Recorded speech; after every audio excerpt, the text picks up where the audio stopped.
Alright, chemists, so let's have a look at the properties of alkanoic acids. And here we see an alkanoic acid known as ethanoic acid. So, what is it? Alkanoic acids are weak organic acids containing an alkyl group and a carboxyl group. So let's have a look at what these are. Basically, the general formula is RCOOH. This unit here is your carboxyl group. Okay, and it actually looks like this when we stretch it out when we show it in a structural diagram, a structural formula. And this is the alkyl group.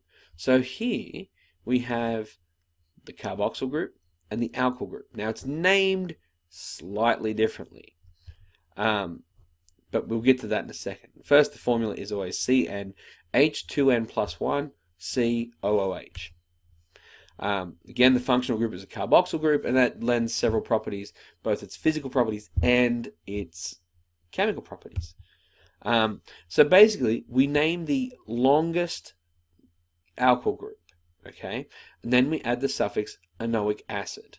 You number the carbon bonded to the carboxyl group, but it's a bit different. For example, this is a carboxyl group, and it looks as though it's an alkyl group of 1, but we treat this whole group here as an alkyl group.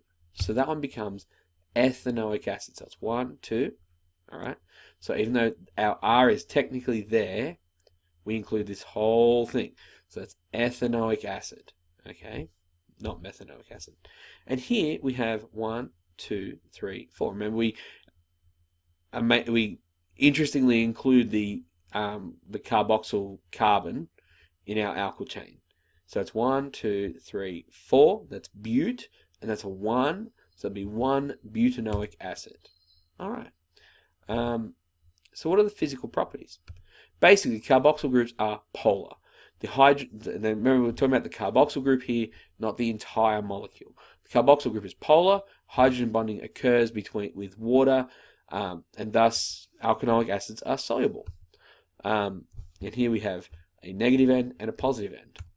The alkyl groups themselves, though, they're non-polar, so solubility decreases as the chain length increases.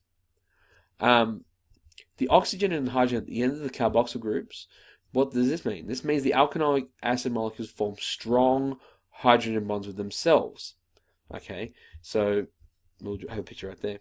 So you've got the hydroxy, there's the O, there's the OH, that H is bonded to that, that's bonded to that. So it's not in water, that's just it bonds to itself really strongly. And this means that they have higher melting points and higher boiling points, because not only do you have to lift them apart, you also, lift them up into a change of state, have them moving further, and with a longer chain, that means that's going to take more energy. But you also have to break this intermolecular bond between these two molecules.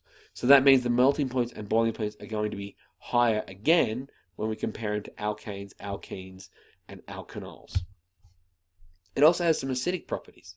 The hydrogen, for example, is bonded to an oxygen in carboxyl group. The oxygen, as you know, is already electronegative. But this means when it's in water, it will only partially ionize. Okay? So here we have our carboxyl group, we add it to water, and we get an equilibrium reaction because it's only partially ionizing, it's a weak acid, and here is our negative ion, here's our hydronium ion. So they separate out. The equilibrium will always lie to the left-hand side because this oxygen here is already electronegatively bonded to that other hydrogen that is left. So only some of it will leave. All right. I hope that made sense. If you have any questions, put them in the comments below and we'll get back to you as quick as we can. Thanks for watching. Bye now.